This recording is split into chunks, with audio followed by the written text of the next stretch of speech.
a great big conjuring trick, where you swap responsibility, and all risk onto the worker. But if you can get that inside on someone's head, you have won the narrative.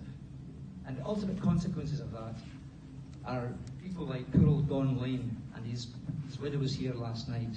I don't know if you remember this story, but he was fined £150 for missing an appointment for diabetes. And then he couldn't get replacement drivers, so he kept missing appointments. More pressure, despite all the complaints from the family, and the evidence that was clear that he was a man who was in great danger. During Christmas, of course, more pressure on them. And then at the end after Christmas, he died on the 4th of January in 2018.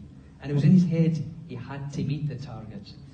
And what has happened when our culture has created a framework like that, where a man is driven to the brink, and his fellow workers said, we knew he was ill, and we're driven to the brink.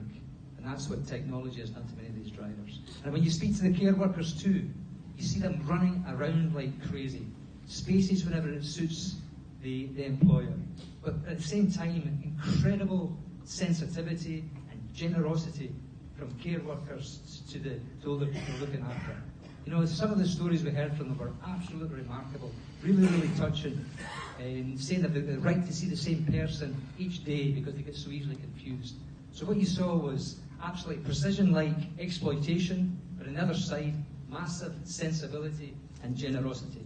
And I think that's why John McDonnell's speech was so important today, because we'll put an end to zero contracts and bring care, in to be directly employed and also fully with the recognition of a trade union.